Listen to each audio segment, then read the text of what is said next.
안녕하세요 여러분, 도쿄함유식입니다. 어제도 마찬가지로 꾸준히 장이 하락하는 모습을 보여주었습니다. 사실 여기 테슬라를 제외하고는 거의 다 하락해주었다고 해도 과언이 아닌데요. 테슬라는 워낙 RSI도 30 이하였던 만큼 언제 상승해줘도 이상하지 않을 것이라고 분석을 드렸고, 여기 애플의 경우는 항상 고평가라고 말을 했었는데 애플이 3%나 하락하면서 벌써 126달러까지 와주었습니다. 저는 사실 애플에 대해서도 과거부터 지속적으로 애플이 고평가이니 조심해야 한다면서 베어리시한 분석을 지속적으로 올려왔습니다. 8월 22일에는 애플 무조건 다 팔아 TQQQ 위험하다부터 8월 24일 내부자 매도 시작한 애플, 8월 30일 여전히 너무나도 위험한 애플, 11월 25일 애플은 여전히 고평가이니 기다리면 수익의 기회가 온다는 영상, 그리고 11월 26일 폭락의 시작일까라는 영상과 함께 애플이 고평가라고 분석을 드려왔습니다. 물론 주식은 하루아침에 분석한 대로 흘러가지는 않습니다. 8월 22일과 8월 24일 분석을 드리고 나서 주가가 매우 크게 하락했다가 다시 이렇게 반등을 해주면은 비웃음을 당하고, 다시 하락하면은 아무 말도 없다가 11월 25일 그리고 26일날 애플 폭락에 대한 분석을 하고 잠깐 내려갔지만 다시 이렇게 바로 오르자 분석에 대한 비판이 생기고, 한 달 뒤에는 다시 이렇게 하락해 있는 양상이 이어지고 있는 상태이죠. 꾸준히 말씀을 드리지만 저는 소잃고 외양간 고치는 걸 정말 싫어합니다. 주가가 이미 하락하고 나서 그 현상에 대해서 분석하는 것은 계좌에 그렇게 크게 도움도 되지 않고, 그게 공부랍시고 들어봤자 1년 뒤에는 또 있고 같은 꼴을 당하기 십상입니다. 저의 경우는 밸류에이션을 가장 중요시합니다. 뉴스에서 들을 수 있는 기업에 대한 호재성 또는 악재성 기사는 사실 기업이 고평가냐 저평가냐에 따라서 이미 선반영의 여부가 갈리기 때문입니다.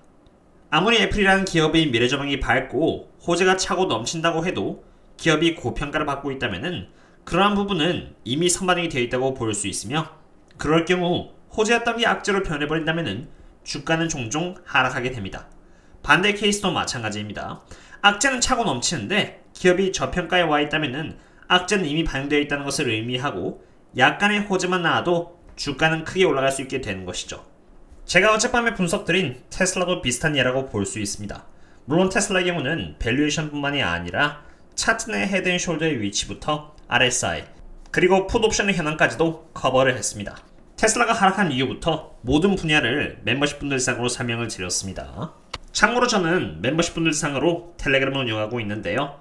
영상은 한번 만들고 나서 업데이트를 못 드린 경우도 잦으나 텔레그램 속에서는 테슬라와 같은 기업 등에 대해서 꾸준히 업데이트를 드리면서 대응의 기준을 제시해드리고 있습니다. 뿐만 아니라 저평가 기업에 대한 분석은 물론 제 매매 내역을 공유드리면서 다같이 함께 안전한 투자를 할 수 있도록 하고 있는데요. 혹시라도 저희들과 함께 투자를 하고 싶으시다면 언제든지 이 링크를 통해서 조인하신 뒤 커뮤니티에 남겨져 있는 멤버십 전용 글을 통해서 접속해 주시면 되겠습니다.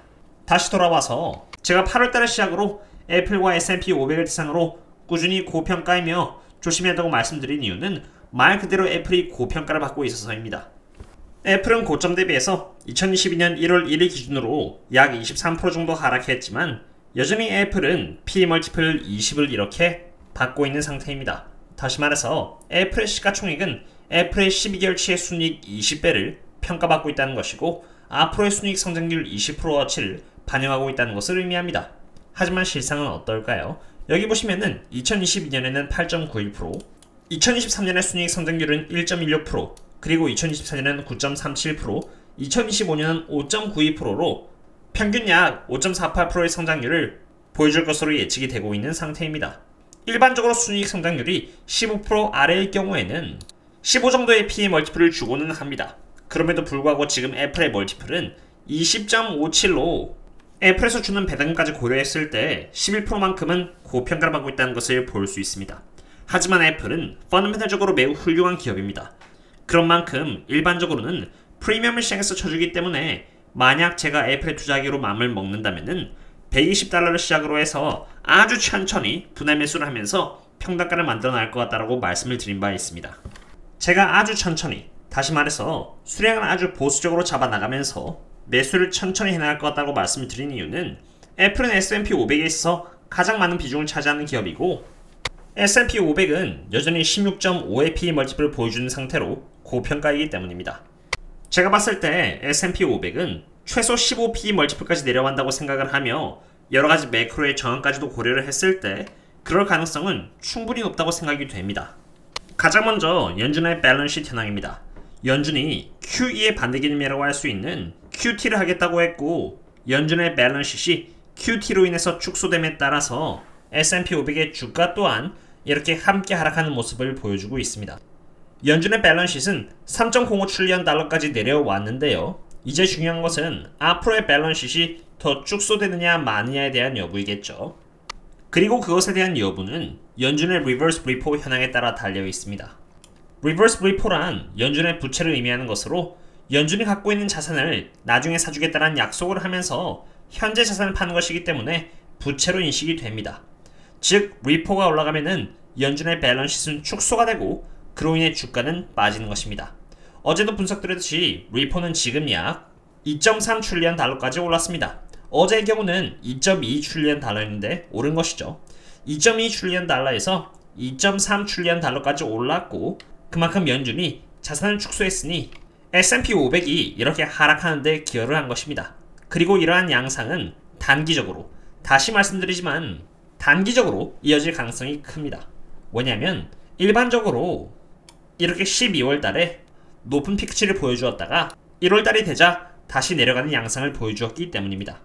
그렇기 때문에 이번 12월 달에도 그렇게 되지 말라는 법이 없으며, 그렇게 되면 연준의 밸런스시 3 트릴리언 달러 아래까지 하락하면서 S&P 500 또한 마찬가지로 하락을 이어나갈 수 있게 된 것이고, 그 과정 속에서 애플 또한 하락을 할 수 있게 되는 것입니다. 그럼 이제 차트를 보겠습니다. 우선 애플의 경우는 그 다음 지지대라고 할 수 있는 123달러를 향해서 내려가고 있는 상태입니다. 차트상으로 본다면은 만약 여기 123달러가 버텨주지 못한다고 했을 때 112달러까지도 충분히 내려갈 수 있는 가능성이 있습니다.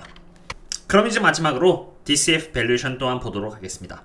애플의 경우는 다른 기업들에 비해서 굉장히 자사주 매입을 많이 하는 편입니다. 자사주 매입을 해서 주식을 소각시키기 때문에 성장률이 낮아도 주가가 상대적으로 잘 버텨준다는 특징이 있습니다. 그러한 부분까지 이해가 될 수 있도록 이렇게 DCF 밸류에이션을 해보았는데요. 애플은 5년이라는 기간에 걸쳐서 매출액 성장률이 평균 7.8%였고 그러한 매출액 대비해서 약 25.4% 정도가 프리캐시플로우로 환산이 되었습니다. 즉 프리캐시플로우 마진율이 평균 25% 잡혔다는 것을 의미하죠.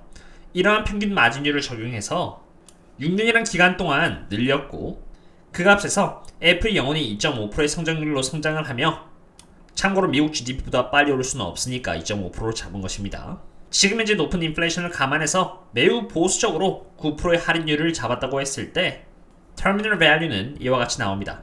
이러한 터미널 밸류에서 애플 주들이 종종 말하는 발행된 주식의 양이 있는데 이 부분이 바로 자사주 매입으로 줄어들고 있습니다. 터미널 밸류에다가 현금과 부채 그리고 발행된 주식의 양을 종합적으로 계산했을 때 애플의 적정주가는 114달러가 나온다는 것을 볼 수 있죠. 즉 이렇게 자사주 매입을 적용한 부분도 전부 다 가만히 된 적정주가라는 것을 의미합니다. 제가 솔직히 생각했을 때 매크로든 밸류에이션이든 이 정도만큼 분석을 해주는 곳은 정말 어디에도 없다고 생각합니다. 오늘은 애플에 대해서 분석을 집중적으로 해보았습니다. 제가 애플을 매수하지 않고 있는 이유는 간단합니다. 애플 자체가 성장률 대비해서 여전히 고평가이며 S&P 500도 고평가이고 연준의 밸런스시트는 줄고 있고 차트적으로도 그렇게 좋은 상태는 아니며 DCF 밸류에이션으로 더 자세히 알아보았을 때 투자하기에 여전히 매력적이진 않습니다. 물론 애플을 대상으로 장투를 하고 싶으시다면 120달러를 시작으로 해서 110달러로 나감에 따라서 분할 매수를 해서 평단가를 만들어 나가는 것도 좋은 방법이긴 합니다만, 사실 이미 주식을 꽤나 보유하고 있는 제 입장에서는 새로운 종목을 늘릴 필요는 없다고 생각도 됩니다. 물론 너무 매력적인 시점이 온다면 매수를 할 수도 있겠지만요. 시간이 없는 관계로 오늘의 분석은 여기까지 하도록 하고요. 조금이라도 도움이 되시길 바라면서 오늘의 분석을 마치도록 하겠습니다. 다들 좋은 하루 되셨으면 좋겠고요. 그럼 다음에 또 만나요. See you later.